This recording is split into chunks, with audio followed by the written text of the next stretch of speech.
Bonjour à tous et bienvenue au webinaire de la Société Santé en français.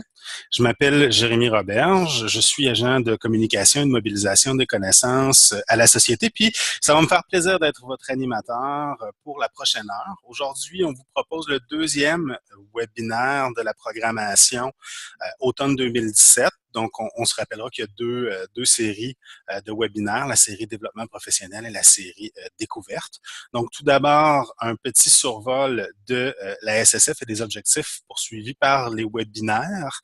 Donc, la Société Santé en français est un mouvement national mobilisateur qui, par la force de ses 16 réseaux provinciaux, territoriaux et régionaux, travaille pour améliorer l'état de santé de l'ensemble des francophones et acadiens-acadiennes vivant en situation minoritaire au Canada grâce à l'augmentation de l'accès à des services de santé de qualité offerts dans leur langue. Les objectifs poursuivis par les webinaires sont au nombre de 3. Premièrement, offrir un meilleur accès aux nouvelles connaissances. Deuxièmement, faciliter une prise de décision éclairée par les données probantes. Et troisièmement, favoriser les interactions entre les producteurs et les utilisateurs de connaissances. Aujourd'hui, on vous propose un webinaire dans la série développement professionnel sous le thème de l'évaluation. Donc, c'est l'évaluation finale de la programmation Destination Santé 2018, validation et appropriation du processus. Et donc, pour les gens qui sont parmi nous et ont vu des échanges courriels passés hier, là, vous aurez remarqué qu'on a ajusté Destination Santé 2018. Donc, effectivement, c'était à propos et c'est le nom de la programmation qu'on évalue finalement en fin de programmation. Donc, le webinaire va être donné majoritairement par André Clich, qui est consultant chez PGF Consultant. Il va y avoir une bonne contribution de Geneviève Bilodeau, qui est agente de projet à l'évaluation, et de moi-même pour une portion au niveau de la mobilisation des connaissances. Avant de céder la parole à Geneviève et à André, juste quelques mots pour vous présenter André, donc qui est expert en planification, mesure du rendement et évaluation de programmes. Il possède plus de 25 années d'expérience en gestion axée sur les résultats, dont une bonne partie ont été passées à titre de fonctionnaire fédéral et de consultant. Il a réalisé plusieurs évaluations reliées à une programmation pluriannuelle.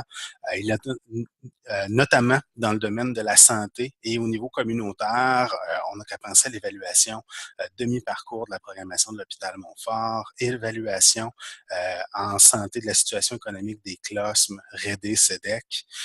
Et puis, il a également contribué à l'élaboration des indicateurs de la programmation 2013-2018 et à l'évaluation demi-parcours pour nous. Donc, c'est donc un visage connu pour la SSF. Au niveau de PGF Consultant Inc., eh bien, c'est un cabinet conseil en planification, gestion et formation qui a été fondé en 1988. PGF se spécialise notamment dans le développement organisationnel, dont le diagnostic organisationnel, la planification stratégique, l'évaluation de programmes, la formation et l'évaluation de la performance organisationnelle. Ils ont une bonne connaissance de nos 16 réseaux. Au cours des dernières années, il y a eu différents éléments qui ont mené à une proximité entre PGF et la société, soit au niveau de la présidence qui est assurée de manière intérimaire là, au niveau de la société. Le président de PGF a également contribué à l'organisation des rendez-vous santé en français, animé divers tables de direction générale et des rencontres de CA. En plus qu'il y ait eu quelques contributions avec des réseaux en particulier. Donc, voilà. C'est tout pour moi. André, je te céderai la parole, mais je crois que Geneviève souhaite excusez-moi, souhaite s'adresser aux participants avant que tu débutes. Merci. Merci, Jérémy. Excuse-moi, André. Je voulais, prendre quelques instants pour parler de l'évaluation finale qui s'en vient, puis à quel point ce webinaire-là sera intéressant, mais important. Je m'excuse à l'avance, ma caméra ne fonctionne pas aujourd'hui. J'aurais aimé être virtuellement présente à l'écran. Je voulais préciser que l'évaluation finale qui s'en vient est très importante. Je vous remercie d'être là parce que ce n'est pas l'évaluation de la société, mais c'est bien l'évaluation de tous les réseaux toutes nos actions, les promoteurs aussi qui ont travaillé avec nous pendant les 5 dernières années. Donc, c'est une évaluation à la grandeur du pays, un projet d'envergure que si la société, on le coordonne, on n'est pas responsable de tout ce qui se passe. Donc, pour mesurer les retombées partout, on a besoin de votre aide.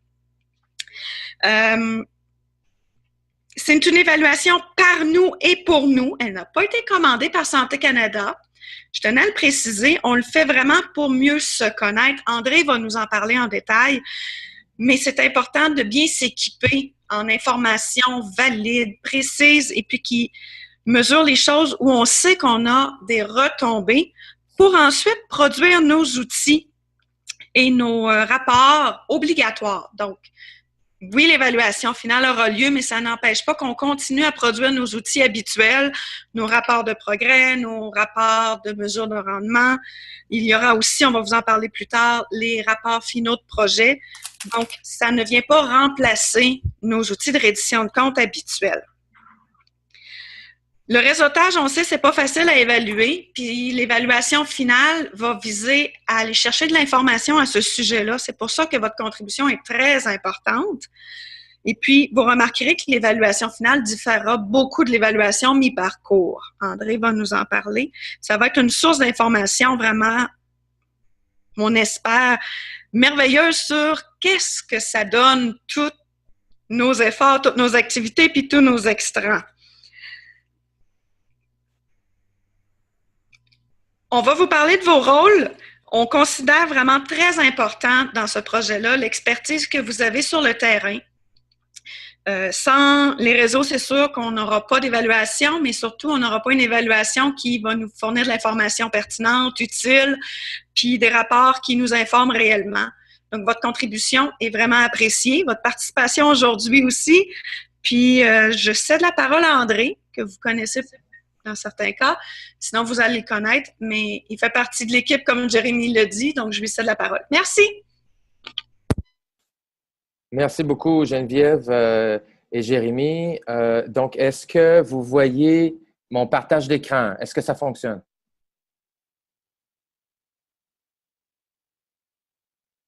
Allô? Faudrait aller le chercher dans le partage d'écran avec la fonction. Je croyais l'avoir fait. OK, parfait. J'ai oublié d'appuyer sur un bouton. Est-ce que maintenant, vous voyez? Tout est beau, André, on te voit. Formidable, merci beaucoup. Alors, ce que je comprends, Jérémy, c'est que je file au niveau de la présentation et est-ce que je comprends qu'ensuite, il y a un 15 minutes pour les questions tout de suite après? Oui, effectivement, ça devrait nous donner ça. Donc, on file pour la présentation, on va faire des interventions avec Geneviève et moi, puis on devrait avoir ça, là, un bon 10-12 minutes de questions à la fin. Très bien. Alors, et tu interviens si tu trouves qu'à un moment donné, j'oublie le temps ou quoi que ce soit, n'hésite pas à me ramener. OK. Alors, essentiellement, bonjour tout le monde. Donc, 4 aspects que je vais tenter de couvrir le mieux possible pour tout le monde. Donc, un rappel bref, donc des objectifs et surtout aussi des défis de l'évaluation. L'approche et les rôles, ça, c'est le cœur, effectivement, pour répondre aux préoccupations des uns et des autres. Et puis, quelque chose de vraiment, on se lance aujourd'hui, le point 3.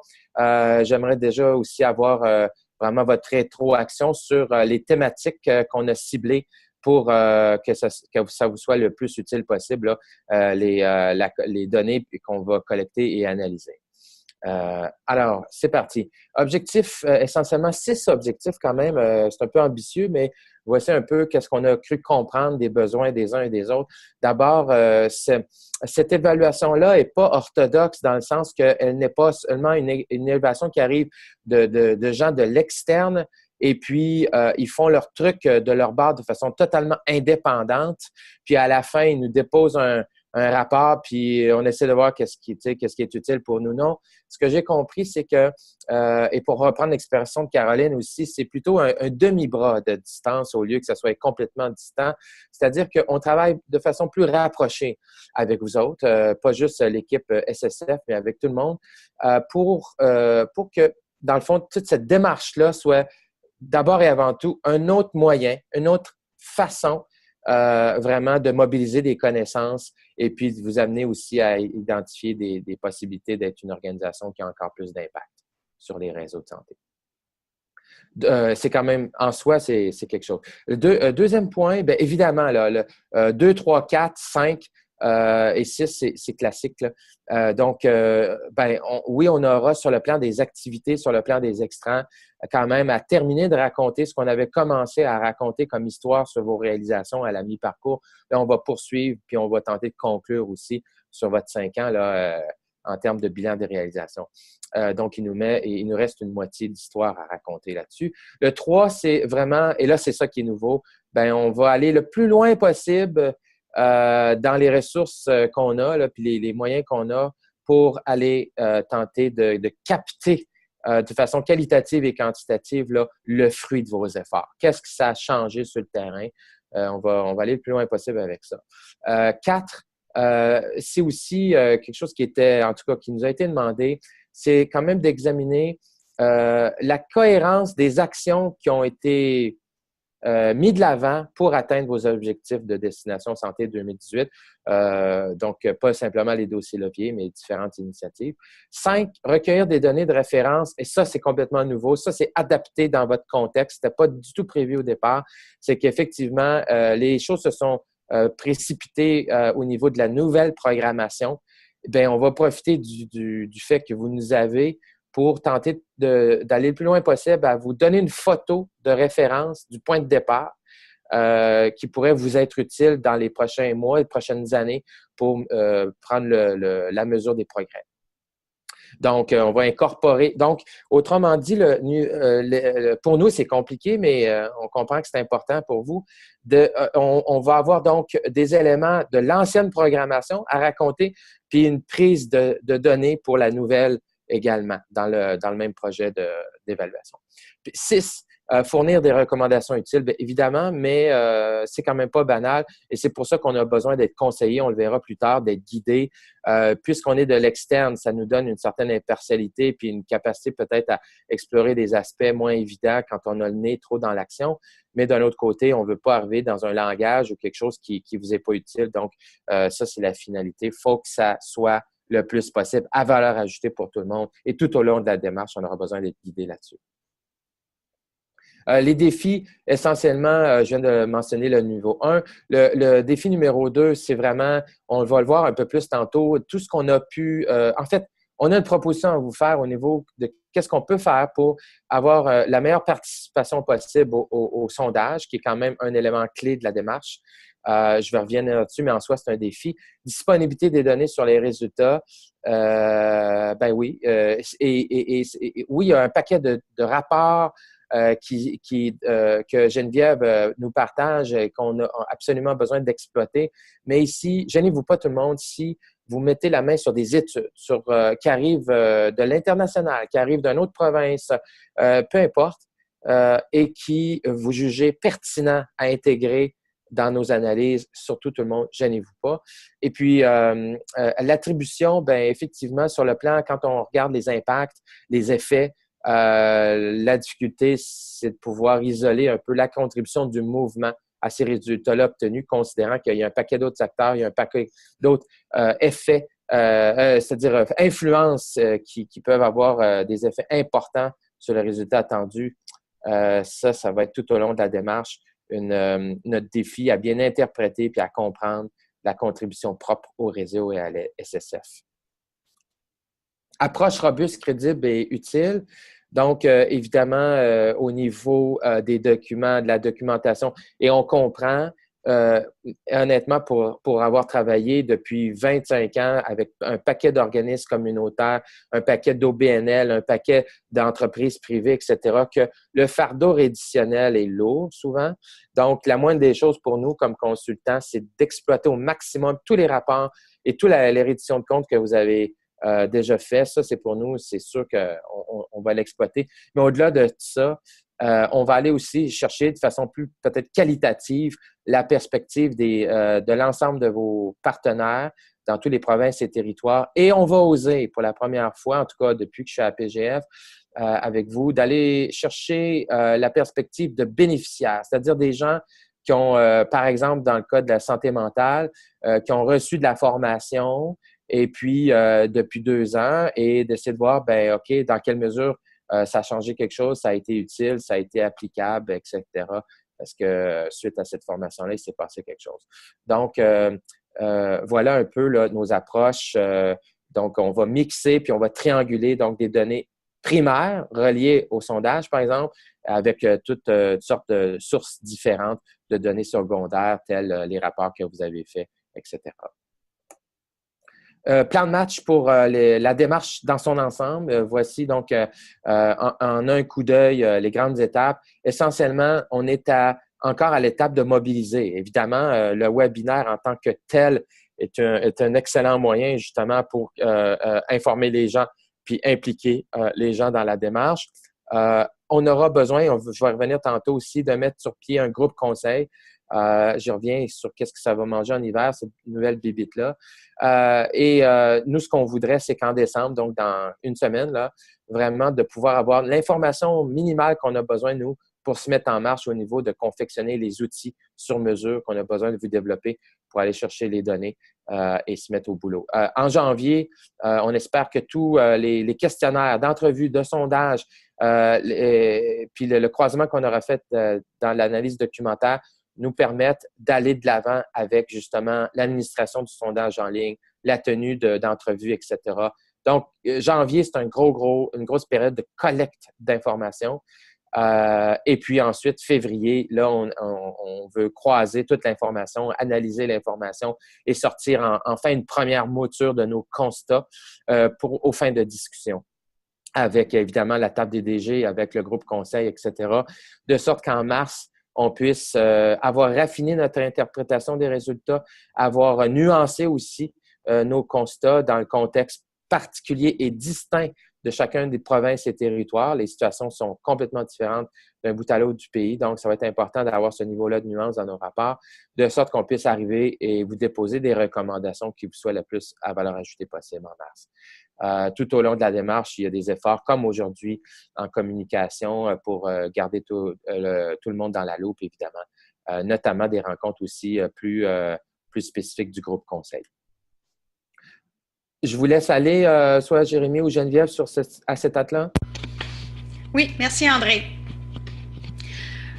Comme je vous ai dit plus tôt, il y a plusieurs personnes qui participent à l'évaluation finale. On a essayé de clarifier les rôles de chacun les rôles et les responsabilités pour arriver au produit final. Vous aurez deviné, PGF est notre évaluateur externe. On travaille avec la firme depuis longtemps. On développe la méthodologie. Ils sont responsables des instruments de collecte, de rédiger les analyses. La société est gestionnaire du dossier. On va coordonner les activités, même si c'est l'évaluation de l'ensemble de Destination Santé 2018. Donc, ce n'est pas l'évaluation de la société.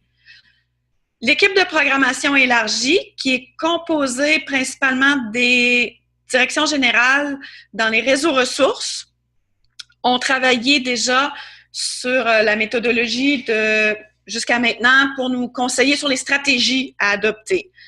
Donc, vous pouvez voir, ils ont orienté, assuré l'applicabilité des stratégies, qu'on va vous parler un petit peu plus tard. Ils ont fait un travail jusqu'à maintenant. À la table des DG, on vous a parlé déjà de où on s'en allait avec l'évaluation finale. Benoît est venu nous en parler. Mais de votre côté, en tant que bénéficiaire de cette évaluation-là, vous êtes partenaire dans sa production ainsi que dans son succès. Donc, on va avoir besoin de vos points de vue, de votre expertise, car c'est vous qui avez l'expertise sur le terrain, de s'assurer que les outils sont bien adaptés, qui sont appropriés pour chacun des groupes de partenaires, que les interprétations qu'on en tire sont pertinentes et sont justes. Donc, vous serez sollicité et informé en tant que table des DG. Le comité d'évaluation et recherche du CA, vous connaissez ce comité-là, il a été mis en place par le CA pour assurer tous les dossiers d'évaluation, de recherche, de mobilisation des connaissances qui sont développés par la société et avec les réseaux. Le comité étant une instance de gouvernance déléguée par le CA, aura un travail pour assurer la validité de la méthodologie du côté expertise, technique. Donc, on va travailler aussi avec ce groupe-là, à ce niveau-là plus technique.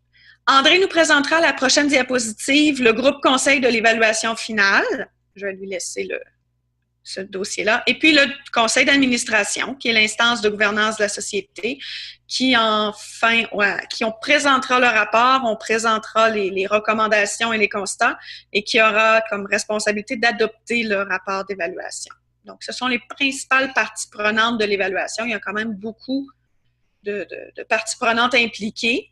Donc, ça va demander un bon travail d'ajustement. Puis, je pense qu'on va y arriver. Donc, André, je te retourne la parole.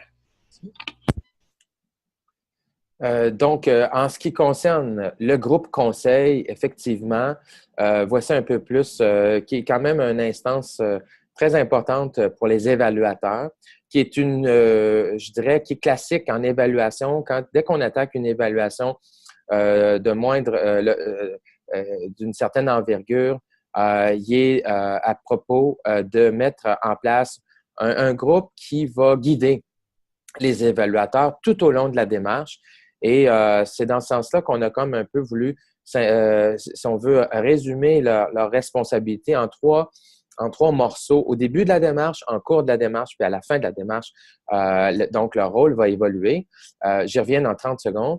Ce qui est proposé en termes de composition de ce groupe de conseil-là, c'est d'avoir, évidemment, sur le plan méthodologique, sur le plan aussi technique, donc des membres du CER, dont aussi c'est un peu leur fonction, donc du comité d'évaluation de recherche. Des gens aussi de l'équipe programmation, perspective plus terrain pour nous garder dans le droit chemin également sur la raisonnabilité des questions et puis le réalisme aussi des outils, etc. Et puis 2 membres, évidemment, de la SSF que vous connaissez, Geneviève qui coordonne toute la démarche, et Jérémy, davantage soucieux du partage et la mobilisation des connaissances. Donc, les rôles en tant que tels qui évoluent. Au début de la démarche, l'idée, c'est vraiment qu'on puisse être guidé par des gens du mouvement pour justement faire atterrir les questions d'évaluation qui sont les plus utiles pour vous en lien avec les objectifs de départ. Je vous présente dans quelques minutes nos grandes thématiques, mais il va falloir vraiment les raffiner, puis aussi arriver avec des questions très concrètes tirées de ces thématiques-là dans les questionnaires en tant que tels, les questionnaires en ligne, les questionnaires d'entrevue, de groupes de discussion, etc. Il va falloir aussi valider les instruments. Donc, on va se fier sur les membres pour nous aiguillonner puis être sûr que ça tient la route sur ce. Et les stratégies de relance, si on veut avoir des taux de participation suffisants, acceptables. En cours de route, on va toujours aussi être très aux aguets de ce que les membres vont pouvoir nous recommander comme études, comme recherche ou comme autre personne à contacter qui pourrait disposer d'informations utiles ou pertinentes à notre évaluation. Recommander des actions d'engagement et de mobilisation des connaissances en lien avec le souci, évidemment, de Jérémy, de vouloir se servir carrément de la démarche en tant que telle comme juste un autre moyen pour enrichir les connaissances du mouvement. Et puis, à la fin, très important pour moi aussi, c'est qu'on a besoin que ce groupe-là puisse vraiment venir nous dire, sans détour, OK, qu'est-ce qui nous a échappé dans nos interprétations des résultats? C'est sur les éléments sur lesquels, franchement, on manque de nuances pour tenir compte, par exemple, des contextes très différents dans les provinces et territoires, etc. Et évidemment, le langage en tant que tel, on va éviter tout jargon technique. Il faut que ce soit le plus compréhensible possible, nos affaires. Et puis, élaborer des recommandations par la suite qui vont rencontrer votre soif et votre besoin là, d'avoir une perspective externe. Grande question ciblée. Bon, voilà. Donc, ça là-dessus, tout à l'heure, là, dans la période de rétroaction, si vous avez des suggestions, des commentaires, des préoccupations, n'hésitez pas sur cet acétate-là. Donc, essentiellement, on a comme structuré, si on veut, l'ensemble des questions qu'on va vouloir détailler là, en trois grandes familles de questions. D'abord, les questions reliées plus donc aux réalisations, donc les activités, les extrants. Ça, je dirais, c'est la portion la plus facile de l'évaluation. Je m'attends à ce qu'on ait énormément quand même de contenu, autant tiré des rapports que vous avez faits, autant tiré de ce que les gens vont nous raconter dans les groupes de discussion, le sondage, etc. Donc, ça inclut les bons coups, les leçons tirées, etc. Structuré selon vos 5 volets de destination. Le volet B, c'est vraiment la grosse valeur ajoutée de l'évaluation finale. Donc là, on va s'intéresser vraiment plus aux impacts, aux effets dans les systèmes et d'aller chercher, de croiser les perspectives des différents acteurs. C'est là aussi qu'on va imbriquer, parce qu'on ne veut pas alourdir la démarche et surtout pas les questionnaires non plus, d'intégrer dans ce volet-là ce qu'on a besoin de prendre comme données de référence pour vous aider pour votre prochaine programmation à prendre la mesure des progrès dans le futur. Finalement, des ajustements pour l'avenir.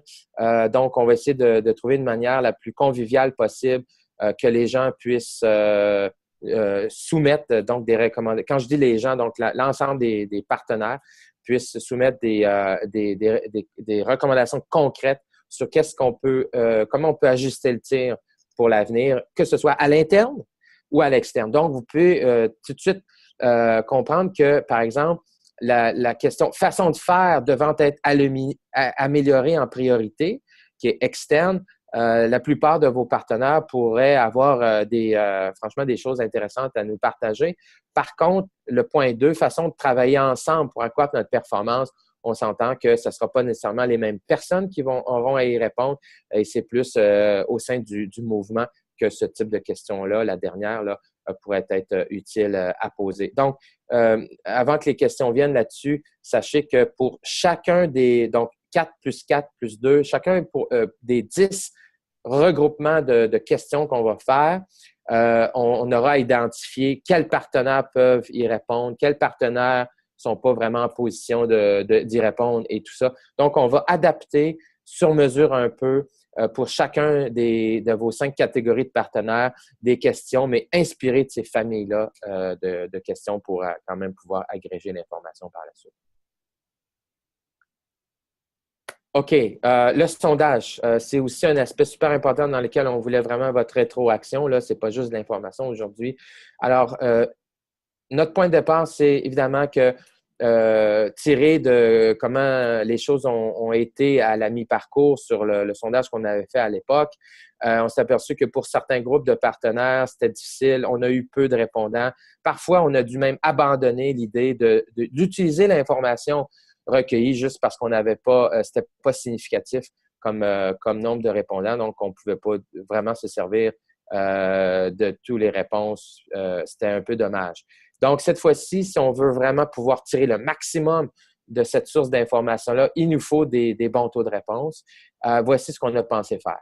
D'abord, évidemment, ça serait intéressant de partir le bal avec des listes que chacun des réseaux nous fournissent, des listes d'envoi, donc par catégorie de partenaires avec les emails.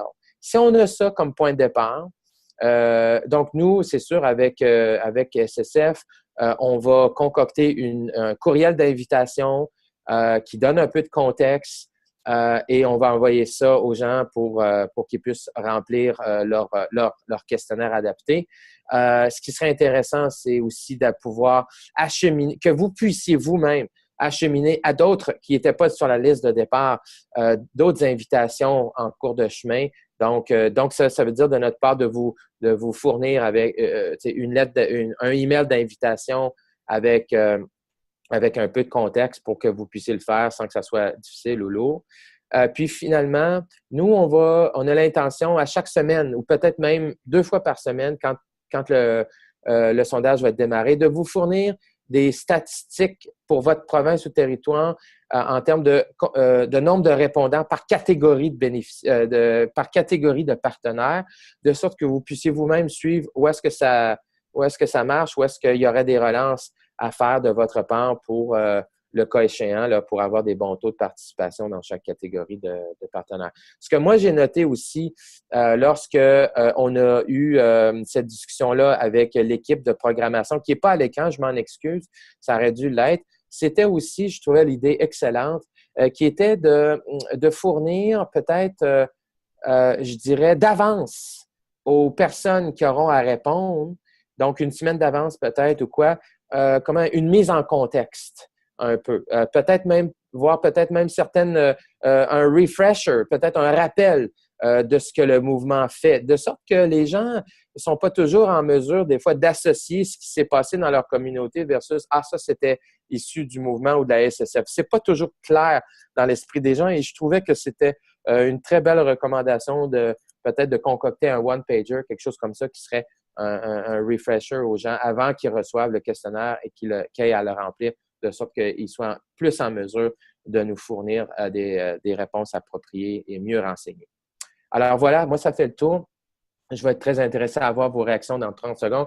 Prochaine étape, donc, dès qu'on intègre vos suggestions, vos commentaires, vos préoccupations, ben nous, on voudrait vraiment que le groupe conseil soit en place le plus vite possible.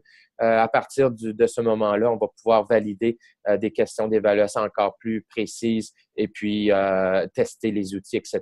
pour qu'en janvier, très, très tôt en janvier, on puisse être en mode de collecte. Voilà, j'ai fait le tour. Excellent. Est-ce qu'on peut arrêter le partage d'écran, André? Oui. Je vais, de mon côté, en fait, vous partager les... Comment je fais? Excellent, c'est bon. Je devrais être bon pour reprendre le contrôle. C'est fait. OK. C'est comme ça. Excellent. Donc, de mon côté, l'idée, c'est de vous partager les éléments au niveau de la stratégie d'engagement et de mobilisation des connaissances. Donc, on m'a demandé de me joindre au grand processus d'évaluation finale, mais vraiment à ce niveau-là. Donc, je vous présente les éléments sommaires de la stratégie. C'est une petite portion de l'évaluation finale, mais ça vise simplement à faire, je dirais, à maximiser les communications et puis à faire circuler l'information. Donc, la stratégie vise à obtenir l'engagement des parties prenantes au processus de l'évaluation finale par leur adhésion et leur participation au déroulement du projet. Il y a deux éléments d'engagement de la structure en appui au processus d'évaluation. Donc, premièrement, assurer l'adhésion et la participation des parties prenantes par leur mobilisation, selon le rôle et les responsabilités respectifs. C'est des éléments qui ont été présentés un peu plus tôt dans la présentation faite par André, puis mettre en place un groupe conseil pour soutenir le processus d'évaluation.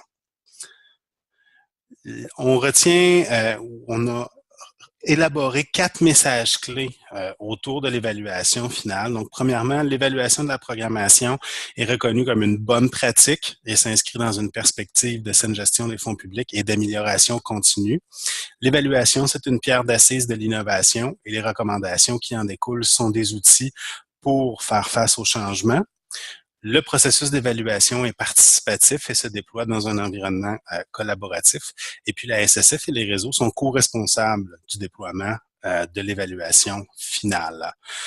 Au niveau des moyens de communication et de mobilisation des connaissances, un des éléments retenus était de développer une identité visuelle de l'évaluation finale. Vous la voyez ci-dessous, puis de déterminer, dans le fond, les communications puis les outils de communication inhérents au partage d'informations, puis à l'avancement du déploiement de l'évaluation finale.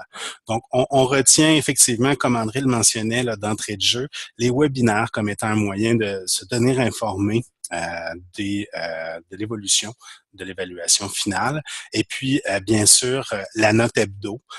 Donc, on a noté différents moments qui seraient appropriés, là, ici, vous les voyez à l'écran, pour vous revenir, mais essentiellement, c'est ce qu'on propose au niveau de la stratégie d'engagement et de mobilisation des connaissances.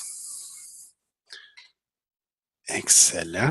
Donc, C'est ce qui fait le tour de la présentation pour André, Geneviève et moi. On est maintenant rendu à la période de commentaires, d'échanges et de questions.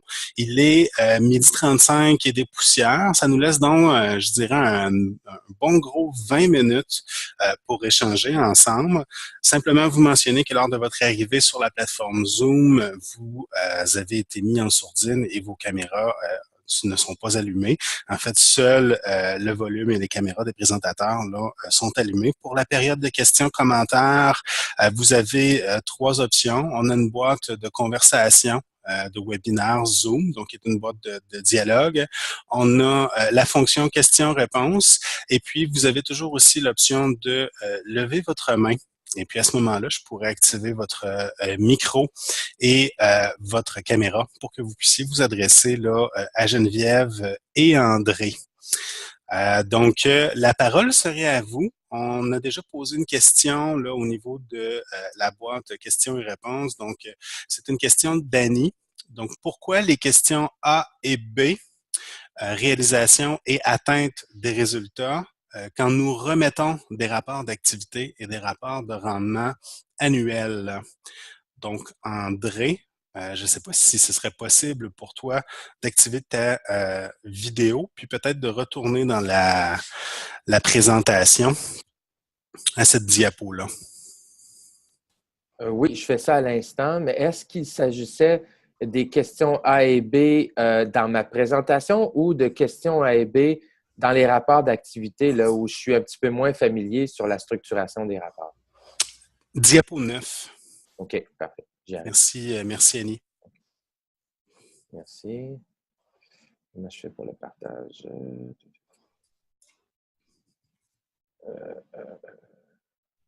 OK, je m'excuse. Je vais devenir de plus en plus rapide. Là, je m'excuse du délai.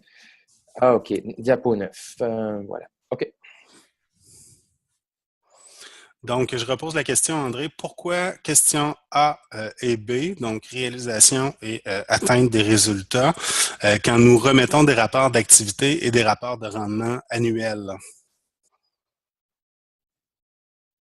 Je ne suis pas sûr, Annie, si la question, c'est de savoir est-ce qu'on va tenir compte ou exploiter ce qu'il y a dans vos rapports pour alimenter A et B. Là, en tout cas, dans ma tête, c'est clair que cette information-là, vous la documentez effectivement déjà. Il y a même des indicateurs qui sont déjà utilisés et ça, c'est sûr que ça va être exploité à fond. Ici, c'est juste une manière de commencer à structurer le rapport final aussi là, d'élévation. Il y aura donc tiré de vos rapports que vous avez déjà et tiré aussi de d'autres sources comme le sondage en ligne, etc.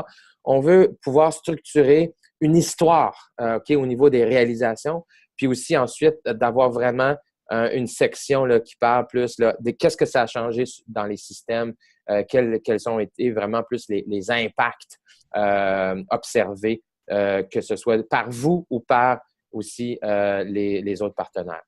Je ne sais pas si ça clarifie.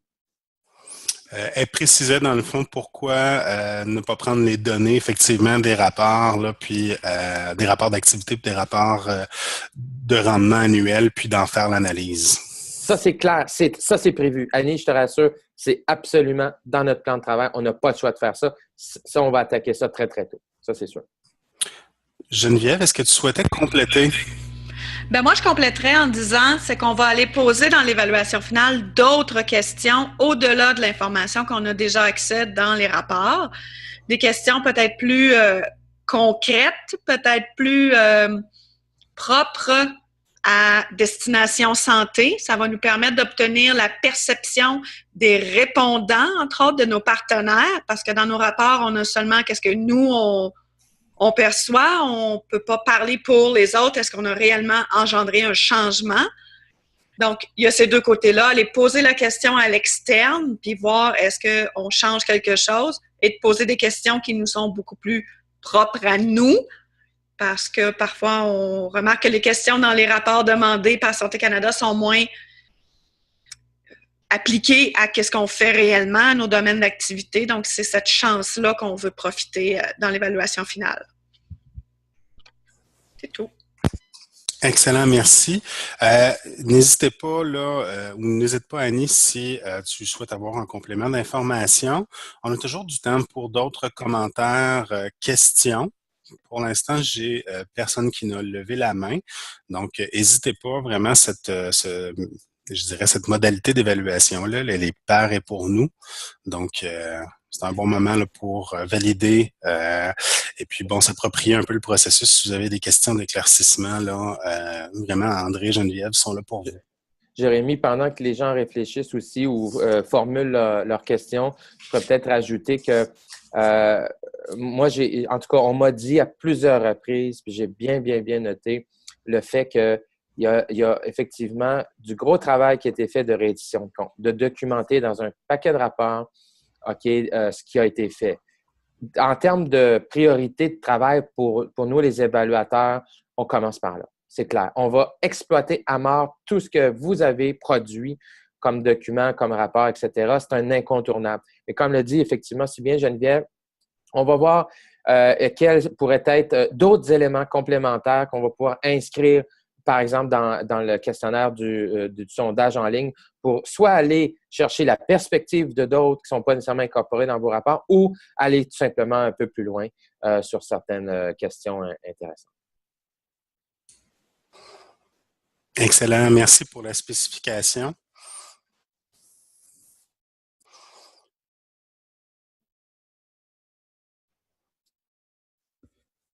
Puis peut-être une question comme ça qui me vient là à la volée. On peut s'attendre à un sondage en fonction des points qui sont présentés à l'écran qui va compter environ combien de questions ou qui pourrait prendre combien de temps à remplir là, par les différents partenaires? Bien, ça, c'est un des aspects quand je parlais tantôt dans les rôles ou les responsabilités je m'excuse, du groupe conseil, c'est effectivement un des éléments qu'on va vouloir tester en tant que tel au niveau du sondage. Mais règle générale, on va essayer que ça ne dépasse pas 20 minutes. Après ça, les gens sont moins concentrés, ils vont risquer complètement juste d'abandonner le sondage en cours de route parce qu'ils n'ont pas le temps de mettre plus de temps ou quoi que ce soit. Donc, pour avoir des bons taux de réponse, il ne faut pas que ça soit trop long. D'où l'importance aussi ou je dirais d'avoir un groupe conseil parce qu'on aura à faire des choix. On ne pourra pas tout poser comme question qui nous intéresse, sinon ça risque d'être trop long d'être un fourre-tout pour toutes sortes de questions. Donc, c'est une excellente question, Jérémy. Je dirais que c'est un défi de trouver le juste équilibre entre les questions les plus utiles, d'en avoir suffisamment pour que ça vaille la peine, mais en même temps, il y a un seuil à ne pas dépasser parce que les gens se découragent en cours de route. Oui, exactement. Merci, André. On a eu une question entre-temps d'une collègue de la Saskatchewan, donc de Frédéric. Comment on envisage de prendre en compte dans l'analyse les défis des petits réseaux qui ne sont pas appuyés par des structures ou institutions de santé dans leur province ou territoire?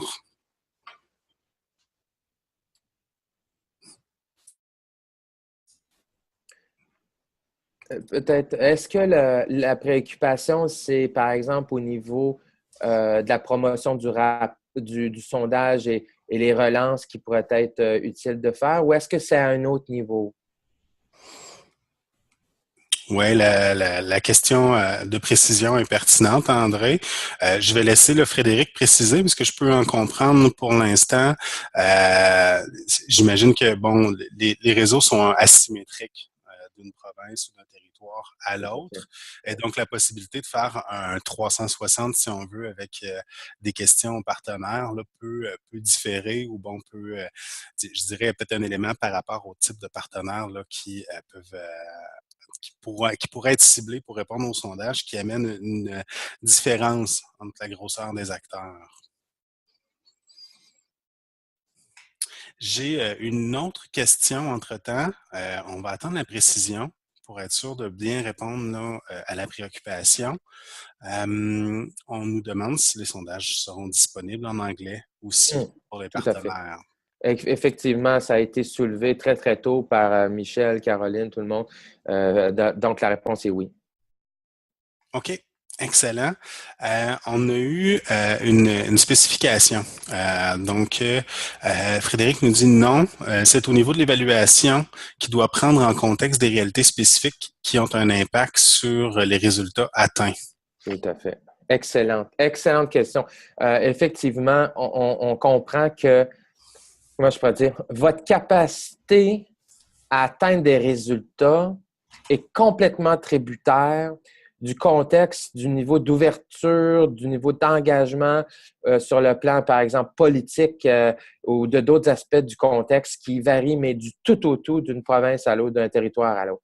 Donc, la réponse, absolument, c'est on n'a pas le choix, si on veut que ce soit une évaluation pertinente, de tenir énormément compte du contexte qui est complètement différent d'une province à l'autre.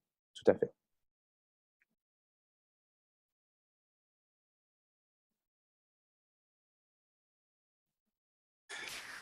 On te remercie, André, pour cette réponse, là, dans le fond, commentaire de Frédéric. Est-ce qu'il y a d'autres questions, commentaires?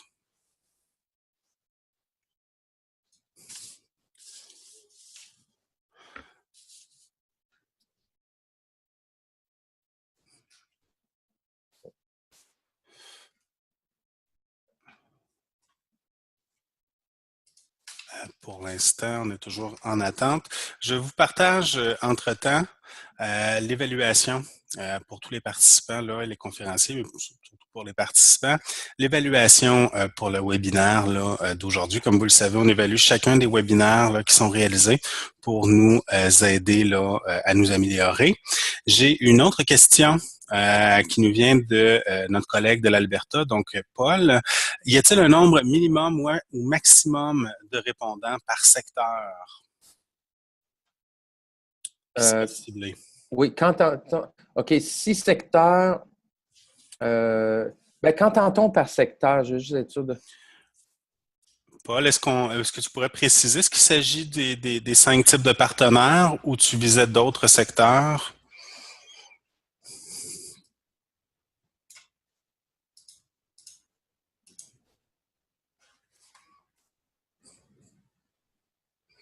Les 5 types de partenaires. Donc, OK, très bien. ouais. Oui, bien, le minimum, c'est sûr que, encore là, un peu comme Frédéric aussi l'a mentionné, d'une province ou d'un territoire à l'autre, la population, si on veut, totale au niveau des partenaires, etc., varie. Donc, ça, il va falloir en tenir compte. Donc, pour vous donner un chiffre comme ça, minimal, qui conviendrait à tous les provinces et territoires, faut faire nos calculs, puis il va falloir être prudent. Donc, il y a une règle du pouce qu'on pourrait dire, là, qui serait que, honnêtement, en bas de peut-être 20, 30, là, moi, ça me rassure plus là, à ce moment-là. T'sais. Mais encore là, si la population je sais pas, d'une province et territoire est 10 fois celle d'une plus petite région, faut en tenir compte aussi pour avoir un échantillon représentatif significatif, acceptable.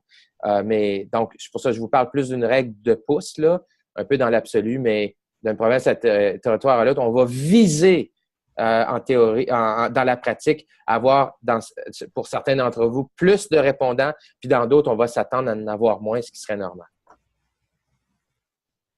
Excellent. Merci, André. Est-ce qu'il y a d'autres questions, commentaires?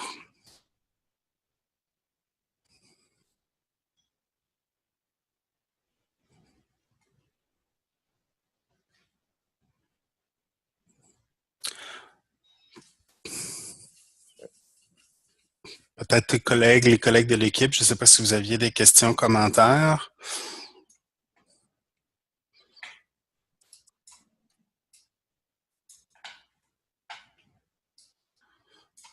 Donc, écoutez, c'est tout de même je dirais, le processus est débuté au niveau de l'évaluation finale.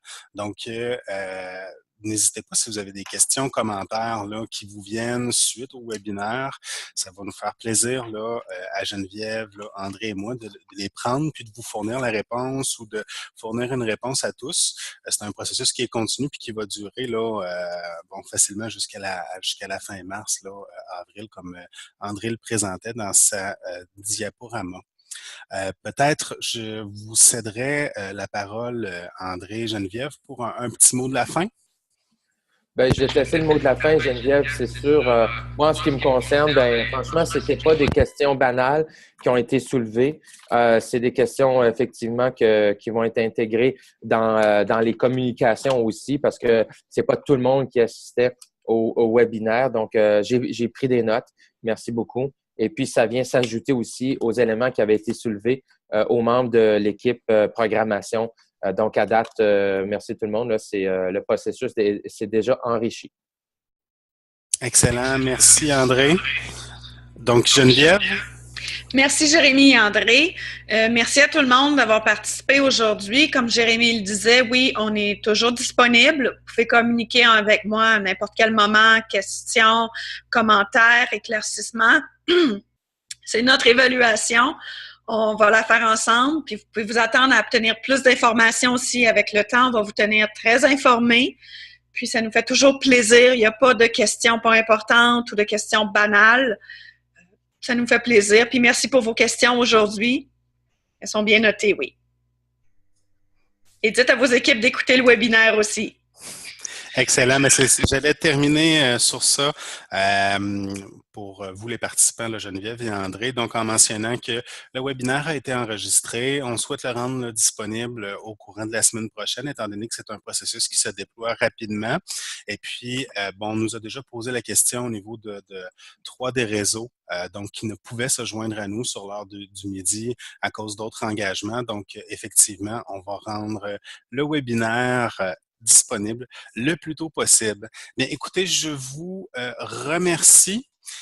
Et puis, on se dit, attendez un petit instant. On se dit, n'oubliez pas, si vous voulez recevoir des invitations pour les prochains webinaires, donc info@santé.ca. Puis n'oubliez pas d'aller remplir l'évaluation en ligne. Ça nous permet de nous améliorer. Merci beaucoup et à la prochaine.